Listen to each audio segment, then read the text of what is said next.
All right, we are here with the new welterweight champion, amateur champion, Emilio Marquez. Congratulations on the victory.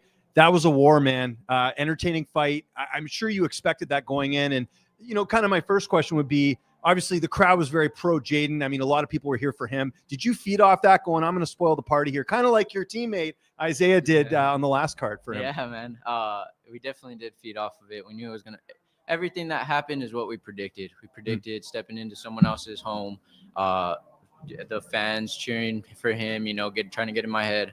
It pumped me up. I didn't know it would, but it did. And the outcome was surreal. So. Did you feel like you had him on that first shot? He kind of slipped, went down. You sort of chased after him. Did you kind of feel that he was wobbly and it was like, I got to go in for the kill? Yeah. So, I mean, I cracked him a few times before that. And one of the times I saw him kind of wobble, I saw it in his eyes. And so I went after it. And I knew once I knew I broke him once he took that knee. And I knew how to finish it because I knew he was tough. I knew he'd either regain his strength and come back up and try to swing again. But I just wanted to finish it there. I didn't really want to go 5 rounds, if I'm being honest. But yeah, it was still it was good. So, how satisfying is it that I know you did a lot of prep for this fight? You mentioned cross training with John Dodson at his gym, training in Colorado. You made a lot of sacrifices, sort of coming into this, even coming out of town to take this fight. How satisfying is it that those those things that you did paid off in this fight? It's very satisfying, man. It's so stressful. This camp was probably the most stressful camp I've had. The toughest opponent I've had. Everything was just in my head, stacked against me, and what I kept doing was just praying to God, man. I'm a big believer. I was saved a couple years ago, and I just trusted him. Everything came my way. I took everything, and I worked hard every day, even by myself, man. I was working out in a garage. I'm used to working out in a garage with Grizzly too. That mentality just kind of makes you tough, and so yeah, everything in this camp was tough, but I managed. So can we see the arm there? Did you break it or what happened? It was my wrist. Wrist broke. Our hand. I guess it broke, but it's all good. It's not. Did you see Isaiah after the fight? He's got to be pumped about that going into his fight later. Hopefully that sets the standard. I mean, not the standard, but it gets him rolling. Isaiah is just a composed pro, man. He goes out there and he shows out, man. And I follow him as much as I can.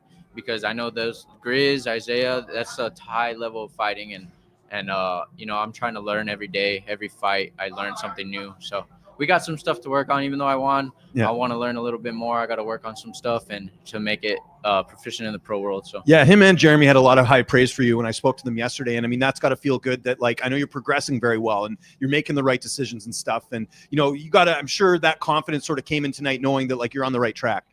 Yeah, it was good, and thank you to them. I mean, they believe in me since day one. They kind of took me under their wing, and I love them, man. They're awesome. So. Okay, just last one for me. So you mentioned obviously, and we talked previously about maybe going pro. You got the title now. Do you think we could see you back for Cage Titans, or do you think you might be done and go pro and maybe vacate the title? I mean, if not as an amateur, if I get a pro opportunity here and I'm ready, and I'd like to fight on the same card as Zay again. But we'll see whatever happens. I'll probably keep it close to home for my pro debut.